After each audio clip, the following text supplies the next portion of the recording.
All right, guys, we are back again with Ross Benjamin. He joins us once again to talk to us a little bit more about the Buffalo Bills.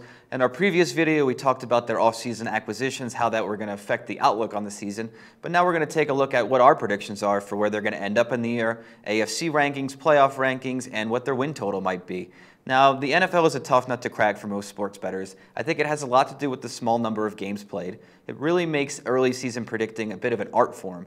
Now, with so much uncertainty on the offensive side of the ball, Ross, are you buying or selling the Bills in the beginning of the season? You know what? The jury is still out on that. Let me say this without being overcommittal at this point. The bottom line is they open up the season against the Indianapolis Colts and the New England Patriots. And the last I checked, Matt, those were the two teams in last season's AFC Championship game. That's a pretty tough beginning. Now, having said that, both of those games will be at home. And having said that again, it looks like we will not see Tom Brady in the New England game in week 2 because he's going to be serving that 4-game suspension. So it gives themselves a pretty good opportunity to at least get a split in those 2 games. I would not be shocked to see him win both games at home.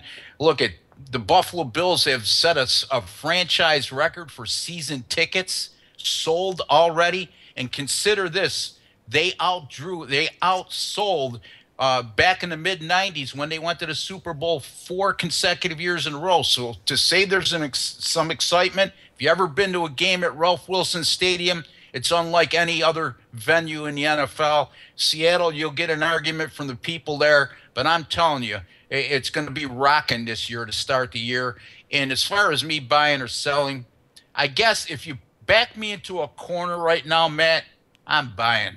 All right, yeah, it sounds like you're pretty confident. You know, and like you said, at home, it's just a great atmosphere for them to play at. I mean, look at what they did to Aaron Rodgers last season, and I think this defense is even more improved than it was, and certainly with Rex Ryan as a coach. I mean, their schemes have to be on point right now.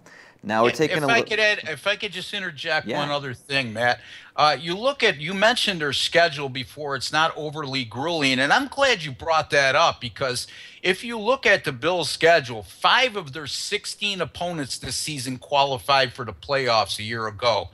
You know, that shapes up to be a pretty conducive schedule to having some success with all things being considered heading into the season with the talent level they've assembled on this roster.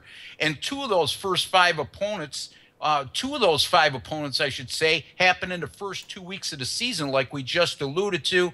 And they'll be facing New England twice out of those 5 opponents. So you're looking at 4 of the 5 opponents that qualified for the playoffs a season ago on the Bills' 2015 schedule. Those games will be at Ralph Wilson Stadium in Buffalo. So, man, I like their chances, Matt. All right, now let's take a look at some futures here. I got looking at lines for them to win the AFC East. I saw plus 450, but you were telling me you got some better deals out there.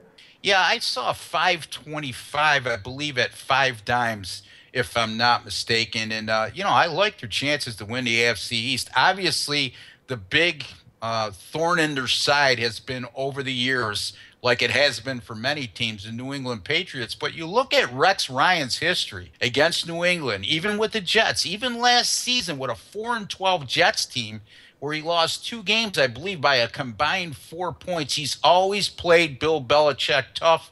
He probably has played him tougher than any other head coach over the last 7 seasons.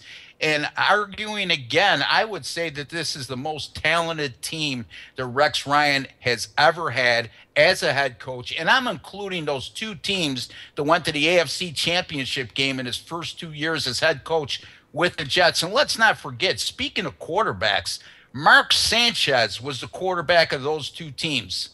Okay, think about that. Mark Sanchez got them to the AFC Championship game. Now do you see why I'm concerned, but I'm maybe not as concerned as the majority of others about their quarterback situation at this point. Yeah, I can totally agree with you there. Although I don't think Mark Sanchez was as bad as he has turned out to be. I think he actually progressively got worse, but you're absolutely right. And I think that what they have right now, with the time they're going to have together with them, that they should put together something pretty special. Now, the Bills have a line right now, 8.5 total wins for this upcoming season. A bit surprising to me after their 9-7 season last year, and for me, a pretty successful offseason with all the acquisitions they got. I have them pegged to see 10 wins myself. Are you over or under that total, Ross? Oh, I'm over. I like them to win 11 games this year. I like them to go 11-5 and possibly be the AFC East Division winner. Of course, I think the big point to be made there in terms of them winning the division, a lot will come at stake in week 2 against New England, especially if Brady doesn't play. That's a must-win game at home against a New England team without Tom Brady at quarterback and second-year pro Jimmy Garoppolo behind center. So that's a game they must win in order for them to have a definite chance to win the AFC East. But I do think 10 wins I could buy into. I'm more inclined to say 11, definitely over 8.5. All right, Ross, looking for the Bills to come out and make a statement this season and blow that 8.5 win prediction out of the water. I can't wait to see what this season has in store for us, especially for these Bills. I'm really excited to see them kick off the season. I want to thank you for talking to us today, and we'll be back to talk some more NFL futures right here at SBRvideo.com.